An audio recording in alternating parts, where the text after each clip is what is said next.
A'udzubillahi minasyaitonirrajim. Bismillahirrahmanirrahim. Malam ini ya tanggal 14 Maret ya 2025 di Jalan Jaha, Cilandak Timur. Kita akan mendiskusikan dua hal ya. Pertama, menurunnya kemampuan para pelajar berpikir lama, fokus lama dalam waktu yang cukup lama, membaca lama, belajar lama, menulis dalam waktu yang lama. Karena menulis itu kan berpikir, ya. Menulis itu berpikir, kegiatan berpikir, mengingatkan, menghubungkan konsep-konsep, membuat proposisi, membuat argumen. Itu kan butuh proses, butuh waktu. Dia mengingat, lalu dia relasikan dengan konsep baru. Itu kan butuh waktu. Kalau seorang tidak memiliki kekuatan stamina untuk berpikir lama, bagaimana mungkin dia akan menghasilkan tulisan dalam waktu cepat? Karena sedikit-sedikit berhenti kan? Sedikit-sedikit berhenti, sedikit-sedikit merasa capek, tidak kuat, hang. Nah, ini gejala-gejala ini ya oleh di media sosial diprediksikan. Kita tidak tahu penyebab yang utamanya, mungkin banyak penyebabnya ya. Tapi salah satunya yaitu dia berlebihan ya dalam menggunakan ya gadget ya, HP ya, terutama HP. Karena sekarang ini ya sepertinya mustahil anak-anak ya SMA ya, mahasiswa dipisahkan dari gadget itu. Nah, bagaimana mengatasinya? Kalau kata Ahyar tadi kan ya, si anak dialihkan ya supaya dia melakukan kegiatan yang berbeda ya. Ya, tidak hanya menggunakan indera mata aja, itu kan indera mata sebetulnya. Mungkin sama indera-indera lain ya. Tapi kan lebih utamanya indera mata yang digunakan. Tapi kalau dia menggunakan indera lahir, misalnya mendengar ya, perasa, bergerak, aktif ya, itu akan bisa mengalihkan ya. Sehingga dia menjadi realistis lagi ya, tidak hanya terpapar oleh radiasi, belum lagi radiasi merusak mata. Dan dampaknya itu salah satunya kan kemampuan, kelemahan ya. Tidak punya stamina untuk berpikir. Itu kan bagi para pelajar menurut saya bahaya ya, bahaya. Dia tidak akan menghasilkan tulisan, tidak akan selesai kecuali setahun baru, lama sekali kan untuk menghasilkan satu artikel, satu buku bertahun-tahun. Karena dia selalu berhenti, setiap 10 menit berhenti, setiap 5 menit berhenti. Nah, itu menurut saya bisa melemahkan ya kognisinya ya, cara berpikirnya juga ya. Nah, bagaimana itu selain itu tadi strategi ya, yaitu dengan mengaktifkan organ-organ lain, indera-indera lain, kita juga harus memberikan solusi. Ya, menurut solusinya dibiasakan anak-anak, dibiasakan membaca lama kan, dibiasakan diskusi lama, dibiasakan belajar lama. Nah, pelan-pelan ya. Biasanya 10 menit mulailah ya kan, 15 menit ya, besoknya 20 menit, sehingga otot-otot saraf-sarafnya itu di otak mulai kuat lagi. Seperti olahraga kan, kalau kita lari maraton kan tidak mungkin langsung 45 kilo ya, ya paling sehari misalnya setengah kilo kan, besoknya 1 kilo, pelan-pelan. Ya, bagi mahasiswa, bagi yang muda-muda dari usia 22 ya, 17 sampai 30-40 itu perlu menurut saya ya, melatih ini. Karena katanya kalau sudah usia 40 itu sudah susah berubah lagi, ya kan? Jadi kalau kita nih punya karakter buruk, kemudian sampai 40 udah tidak bisa berubah lagi. Susah. Makanya dari sekarang nih harus terus-terusan memperbaiki diri. Kebiasaan-kebiasaan buruk segera tinggalkan ya. Tadi kelemahan ya, dalam membaca tidak bisa lama, fokus tidak bisa lama, segera perbaiki. Karena kalau sudah 40 tidak bisa. Ini mungkin ini hukum apa ya? Hukum urf ya, kebiasaan ya. Ya pada umumnya memang matangnya itu kan 40 ya. Nabi diutus 40 ya. Sehingga memang sebelum 40 itu harus dipersiapkan. Karena setelah 40 ya kekecualian lah, mungkin beberapa orang ya bisa berubah dengan mukjizat ya, dengan kejadian-kejadian anomali yang besar ya, seperti orang misalnya terjadi peristiwa-peristiwa yang bisa membuat dirinya hampir mati misalnya. Nah itu karena itu ya kita akan programkan ini. Ya mau tidak mau harus dilawan. Seorang pelajar kan harus punya, ya harus belajar terus kan, belajar terus, membaca terus, diskusi terus, tafakur terus, membaca Al-Quran, diskusi, belajar. Ya, karena masa ini waktu yang sangat singkat, ya. 4 tahun, 5 tahun itu bukan waktu yang lama. Belum lagi dipotong tidur sepertiganya kan? 3 tahun, sepertiganya 1 tahun, 2 tahun itu. 2 tahun itu kan diganggu, mandi berapa menit, makan, ke WC kan, keperluan-keperluan pribadi. Ya itu sebetulnya kita tidak punya waktu. Jadi kita kemudian mungkin harus istighfar ya, meminta bantuan, meminta ampun, dan meminta hidayah, meminta bantuan dan istighfar dan sholawat. Nah itu yang kedua nih yang ingin saya diskusikan dengan Akhyar, yaitu tadi yang saya baca dari berita ya, Kompas. Ini peristiwa harus kita teliti karena peristiwa ini selalu terjadi dan cukup mempengaruhi masyarakat, mempengaruhi keluarga, masyarakat, bahkan anak-anak muda juga bisa terpengaruh, siapapun bisa terpengaruh, yaitu masalah ekonomi. Nah silakan Anwar, nanti punya pandangan nih. Jadi nah diskusi sebelum kita baca jurnal ya. Jadi begini, sekarang ini terjadi deflasi ya, inflasi kan deflasi. Jadi deflasi itu melampaui inflasi. Jadi lebih merosot lagi, negatif lagi.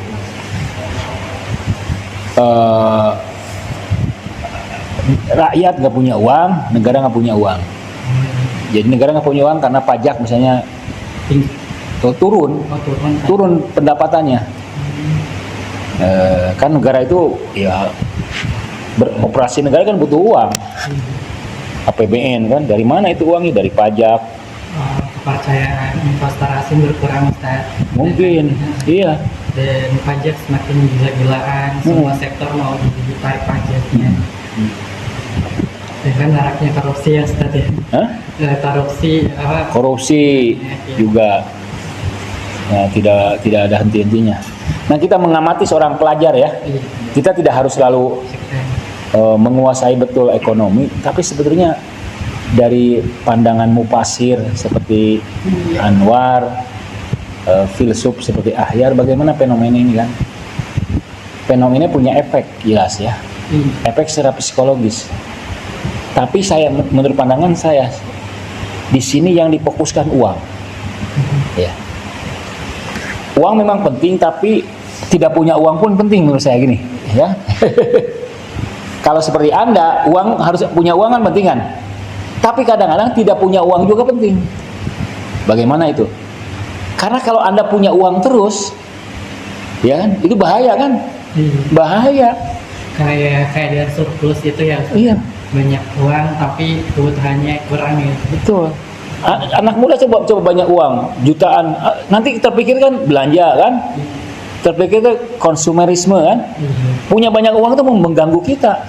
Mungkin Anda nggak bisa belajar. Bingung untuk membelanjakannya. Terus nilai uang tuh i'tibari, tahu i'tibari? Kan ada nilai hakiki, nilai i'tibari. Ya, Kesepakatan konvensional. Jadi sepakat nih negara rakyat bahwa nilai kertas ini 100.000. Jadi sebenarnya nilai realnya berapa kan? Nah, karena ini adalah i'tibari ya, imajinasi, diimajinasikan. Nah, menurut saya kita tidak perlu khawatir. Kita harus keril aja. Ya, kadang-kadang kita kan hidup bisa tanpa uang. Misalnya minjam, iya, minjam. Atau begini misalnya, kita tidak punya uang, kerja sama yang lain, bisa dapat makan kan? Kita tidak punya uang, Barter ya. hah? Barter masih bisa. Barter. Kita tidak punya uang, berkhidmat, bersih-bersih rumah. Karena uang bukan segalanya. Uang memang penting, tapi bukan segalanya. Uang kan bisa merosot tuh ya nilainya kan? Seperti inflasi tadi itu, inflasi itu kan Makanya ada apa, antisipasi uang yang itu, yang kertas itu atau uang yang bentuk fisik itu sekarang lebih apa, ya itu uang atau mata uang yang apa, digital itu ya, satu Bitcoin juga salah. iya, betul. Nah, itu juga karena i'tibari, maka Bitcoin juga ya kan di kepercayaan kan? Iya, bisa aja perusahaan tiba-tiba apa, menipu gitu. Betul. Tapi kan kalau dia menipu nanti begini, dia menipu, tapi kepercayaan di sini penting ya, betul gak? Iya. Jadi mungkin seperti negara nih harus dijaga. Jadi misalnya Bitcoin itu dijaga bukan oleh satu orang, oleh beberapa orang. Nah, kontrolnya ada. Jadi tidak mungkinlah dia berkhianat, karena mengkhianati teman gak enak kan? Iya kan? Mengkhianati komunitas loh. Kalau prinsip orang yang sekarang Ustaz, lebih yang saya bisa pahami bahwasanya apa ya, yang penting untung Ustaz. Tapi untuk mencari keuntungan di sini jangan tidak boleh rakus.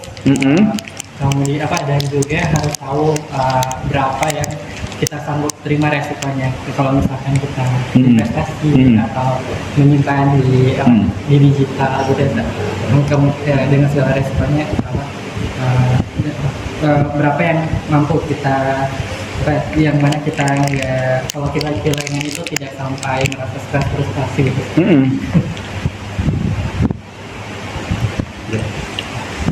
Serakus-rakusnya orang, sejahatnya orang, dia kan ingin menjaga kelanggengan, ya kan? Oke, untung sekarang, tapi nanti bagaimana? Dan kedua yang fitrahnya, dia kan gak mungkin rela gak dia kehilangan teman baik. Itu kan harta berharga itu, keluarga baik. Karena dia ingin menipu teman, itu melawan hati nuraninya. Kalaupun kejadian 1-2 orang, tapi kan dengan dijaga di Bitcoin ya, yang saya tahu ya. Jadi penjaganya ini adalah komunitas sistem. Sebagaimana kalau rupiah kan negara ya menjamin kan. Nah, tapi apapun itu kan i'tibari. Bagaimana sih orang bisa survive coba? Bisa survive uang seperlunya. Saya pernah baca buku Moneyless ya. Tanpa uang setahun. Jadi dia punya proyek setahun. Buku itu termasuk bestseller. Lama itu. Moneyless, hidup tanpa uang. Dia ingin melakukan percobaan. Bisa gak hidup tanpa uang? Ternyata bisa. Lalu dilanjutkan. Dan banyak pendukungnya. Mungkin tidak total tanpa uang ya. 80% tanpa uang. Itu menunjukkan orang bisa hidup tanpa uang. Bisa. Kan dulu juga orang tua kita hidup tanpa uang kan? Berburu ya. Berburu binatang kan? Ternyata mereka itu menurut arkeologi berburunya tidak tiap hari, Waktu-waktu tertentu ya. waktu tertentu. Jadi banyak waktu dengan keluarga dan kebutuhannya sederhana kan. Habis misalnya daging berburu. Pakai uang nggak? Enggak, tidak pakai uang. Apa mungkin saya mengira menyesuaikan kayak musimnya, misalnya kalau di waktu tertentu mereka tidak bisa bekerja gitu, musim kemarau atau lagi musim badai, jadi nggak bisa melaut gitu. Jadi mereka menyetok kebutuhan. Nah, nyetok ya. Sangat, iya. Itu yang diajarkan Nabi Yusuf kan. Nabi Yusuf kan menghadapi musim paceklik tapi punya simpanan. Iya. Itu Anda tahu suku di Baduy? Tahu ya, Baduy. Itu kan kearifannya luar biasa.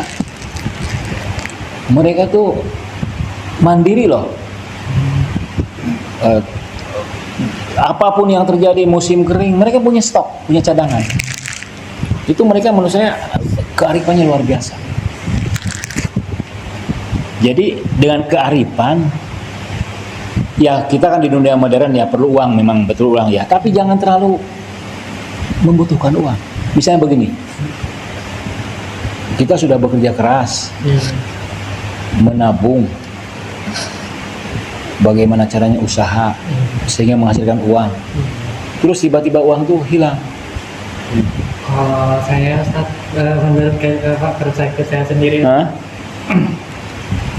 saya justru ketika di saat merasa tidak punya uang atau merasa kayak tidak punya apa-apa, saya bisa membaca karakter kayak jujur ya saat seseorang, karena kita merasa di titik terendah, keadaan yang sangat sulit. Nah di situ kita melihat ada orang peduli gitu, masih ada rasa empati, simpati terhadap sesama. Ternyata yang saya amati dari lingkungan terdekat pun kemungkinan besar akan menghindar. Nah, betul. Kemudian Iya. Jangan ya mungkin kita hubungannya agak jauh, ke saudara sendiri pun itu Iya. kita diputus kontak. Betul. Ya, makanya di saya kayak di saya sendiri yang motivasinya saya pengen nyari uang sebanyak-banyaknya agar bisa merasakan yang namanya tidak dipandang sebelah mata, atau tidak merasa dihargai gitu. Bisa membantu ya. Ya bisa membantu juga. Iya. Nah di sini menunjukkan melek ya. Melek itu kecakapan. Tentang uang itu perlu. Jadi kalau kita tahu nilai uang, tahu filosofis uang, kita melihat uang dengan proporsional. Kapan kita butuh uang, kapan kita rela kehilangan uang. Ya. Itu yang dia lebih orang bangkrut ya. Bangkrut siap kita. Siap. Kita sudah berjuang, tiba-tiba bangkrut, ikhlas. Justru ketika ikhlas itu, kita akan mendapatkan lebih lagi. Ada buku judulnya The Power of Ikhlas. Jadi kita siap bangkrut, siap untung gitu kan. Orang modern nggak siap bangkrut, siap untungnya saja kan. Nah kalau tidak siap bangkrut, stres. Siap bangkrut, jangan siap bangkrut mati aja siap. Ya. Siap jatuh bangun. Siap jatuh bangun. Dan kalau bisa lebih banyak jatuhnya, lebih banyak gagalnya. Nah itu, jadi itu namanya apa? Tawakal, ikhlas. Dan rezeki itu bukan hanya uang, kan Allah itu mengatakan wa asbago alaihi ni'amahu zahiratan wa batinatan. Aku akan menyempurnakan nikmat-nikmat itu lahir dan batin. Jadi ada kenikmatan batin, kenikmatan spiritual, kenikmatan non materi yang sebetulnya sangat melimpah. Kalian nggak merasakan nggak kenikmatan itu? Iya kan? Kenikmatan apa? Kenikmatan karunia rezeki batinia, kasih sayang ibu, perhatian teman, ya kan? Ini sekarang ini nikmat kan dari orang-orang baik ya. Tiba-tiba kita dapat asrama, dapat pendidikan, yang kalau sungguh-sungguh kita bisa membantu untuk sayap kita mau keluar negeri secepatnya S3 kalian bisa. Fasilitasnya ada di sini. Ada S2 di Sadra kan, S3 di Al Mustafa.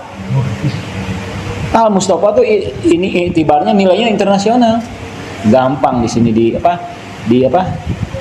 dikonversikan ya. Ijazah internasional dikonversikan gampang di Kemenag. Siapkanlah. Karena setelah itu tinggal kalian berkiprah ya. Ini kan saya sering mengatakan untuk sekarang ini beda dengan zaman saya. Zaman saya itu masih hijau. Orang tuh jadi PNS tidak mau loh. Karena gaji rendah. Iya. Pada nggak mau, mertua saya nggak mau jadi PNS. Di ABRI padahal. Jadi guru nggak mau. Karena penghasilan itu mudah. Pekerjaan itu mudah. Uang itu mudah. Rezeki itu mudah. Tapi sekarang lain kan? Nggak tahu kekuatan. Kayak kontras saya lihatnya. Ada banyak yang jutaan saingan tes CPNS ya. Iya. Gak lulus tes ASN. Tapi ada di sisi lain yang juga segelintir yang sudah jadi ASN. Iya betul. Jadi pegawai negeri malah melepaskan status jabatannya karena ya ada yang bilang tunjangannya lebih tepat ya. Betul. Ada juga yang bilang banyak yang hak tunjangannya dicabut. Jadi banyak tunjangannya dari PNS ini dipotong, Iya. terus kayak belum lagi rencana mau dikurangi itu berdasarkan jam kerjanya. Kalau lagi nggak full ditanggung libur mereka tetap digaji, tapi ketika mereka bekerja baru mereka digaji. Iya. Sekarang ada pengurangan. PNS itu dipercepat pensiunnya. Jadi sudah seperti itu. Nah, kembali ke fokus tadi yang mana? dan pembahasan awal tuh. Pembahasan awal. Pembahasan awal tentang itu. Ya, fokus. Iya. Tadi Anwar jadi ada gejala kan anak-anak muda tidak bisa berpikir lama, tidak punya stamina untuk konsentrasi lama, fokus lama akibat jadi pembusukan otaknya karena sering terpapar oleh HP berlebihan, main game misalnya berlebihan ya, main game 1 jam 2 jam wajar lah ya, misalnya sore siang untuk mengistirahatkan ya dari capek ke belajar ya. Tapi ada yang berlebihan kan, berjam-jam. Nah itu diduga katanya bisa melemahkan otak, melemahkan kemampuan berpikir lama, berdiskusi lama, belajar lama. Yang kedua kan HP itu pesannya pendek-pendek kan? Yang menarik, membuat kecanduan. Dia terbiasa yang pendek-pendek, pesan pendek, tulisan pendek, sehingga berpikir pun jadi pendek, singkat. Sehingga ketika dia membaca buku dia tidak tahan. Lebih doang yang konten entertainnya. Entertainment, konten recehan. Tidak bisa membaca lama, capek, berhenti. Apalagi kalau isinya berat. Nah itu kan bagi generasi muda menurut saya kan itu cukup bahaya ya. Karena mereka jadi pemimpin bangsa nanti itu. Orang tua akan segera hilang, meninggal, dipimpin oleh kalian-kalian. Tapi misalnya kalau generasi mudanya tidak punya stamina kan, akan kalah oleh Finlandia, Cina ya, yang punya sistem pendidikan yang bagus. Bagaimana caranya mengembangkan itu? Karena kan itu juga dituntut untuk mengikuti perkembangan zaman. Jadi mau tidak mau pasti kita itu menggunakan HP. Iya, nggak apa-apa. Tapi di saat yang sama ya ada ini juga Dibatasi. Dibatasi. Jadi mengembangkan itu Ada filter. Ada filter. Perhatikanlah konten-konten yang berkualitas kan, dia itu banyak. Jadi tontonlah konten yang berkualitas sampai selesai 1,5 jam misalnya ya. Di sini saya juga melihat Ustaz banyak kayak konten kreator, banyak tokoh-tokoh musik politikus yang menjadi contoh ya Ustaz ya. Mereka awalnya kayak dengan jargon-jargon tertentu misalkan don't make apa stupid people famous misalnya lo jangan buat orang yang udah terkenal cuma atau yang slogan-slogan bijak lainnya. Iya. Tapi di awal-awal mereka menyuarakan itu, tetapi sejalan dengan ternyata konten-konten edukasi itu tidak cuan, tidak menguntungkan. Akhirnya mereka lebih mengundang yang kontroversi yang unik-unik, yang itu lebih ke pembodohan publik. Jadi Betul. karena lebih menguntungkan, jadi itu yang diteruskan. Tapi mungkin ke depan mereka juga akan merasa bahwa ini tidak baik ya. Ya perlu edukasi lah bahwa sebetulnya konten yang bagus tuh menarik ya kan. Karena menarik sebetulnya konten yang berkualitas tuh. Orang kan bosan dengan yang ya pasti bosan. Konten yang recehan kan lucu-lucu ya, kita sesekali aja nonton itu kan, tapi kita akan kembali lagi. Kalau aku mikir saya termasuk yang nyesat di kegiatan karena kadang habis stres lihat video. Nggak apa-apa, balik lagi saya juga. Balik lagi ke konten yang misalnya Endgame itu kan berkualitas. Endgame saya paling suka itu. Endgame itu dengan tokoh-tokoh dunia internasional dengan Mahathir Muhammad. Itu kan seperti kita kuliah, ya kan? Kuliah gratis loh. Mahathir Muhammad bicara 1,5 jam pengalamannya, pengalaman memimpin, bagaimana dia masa kecilnya. Itu menurut saya luar biasa. Dengan pengusaha Cina perempuan, luar biasa. Perjuangan mereka kita melihatnya. Nah itu jadi mungkin strateginya itu dengan kita terbiasa ya diskusi panjang, membaca lama, ya pelan-pelan aja. Ya. Nah yang kedua mungkin ya kita yakin lah ya, kita harus berusaha mencari uang, bekerja secara profesional, siapkan kan dengan ilmu, moral, skill, kreativitas. Jadi di zaman kalian siapkan ini. Sekarang ilmu, setelah itu moral, ya berbarengan moral ya, attitude, akhlak. Kemudian skill, pelan-pelan skill ya, kuasai skill yang dibutuhkan. Yang keempat kreativitas. Nah dengan 4 ini kalian tenang. Saya Saya sebelumnya riset ya.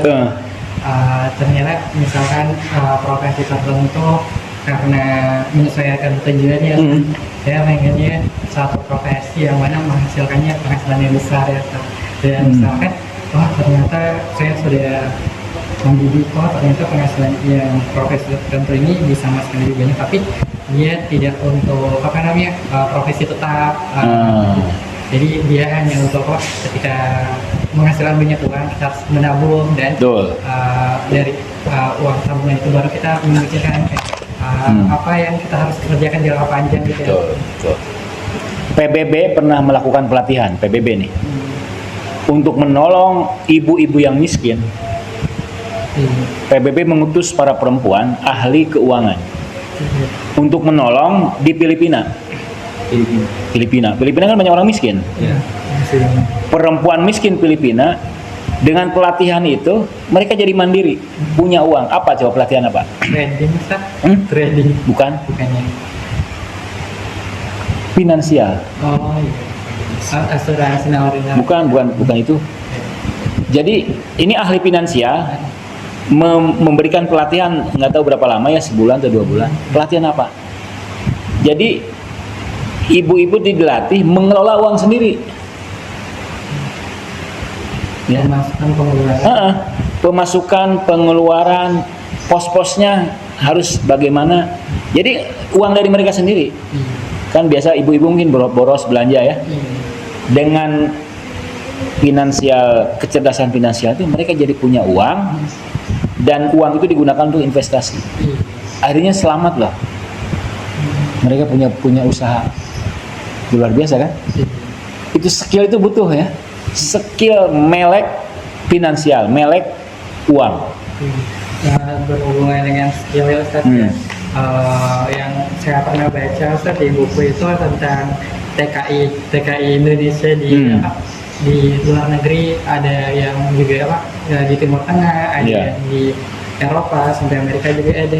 Mereka apa yang Indonesia ini dia apa walaupun misalkan dia apa kelihatannya sama orang Indonesia sama Filipina, cuma kadang mungkin bedanya orang Indonesia yang jadi TKI itu rata-rata mungkin pakaiannya mungkin ya satu ya, mungkin ada yang berhijab mungkin yang sedikit membedakan gitu, atau apa pakaian apa muslimnya walaupun mereka apa secara ini penampilan sama tapi masih bisa dibedakan Ustadz di sana dan mendapat perlakuan yang sangat berbeda. Filipina lebih diistimewakan kan? Istimewa. Betul. Karena pendidikannya. Pendidikan, kedua bahasa Inggris. Bahasa Inggrisnya juga ya.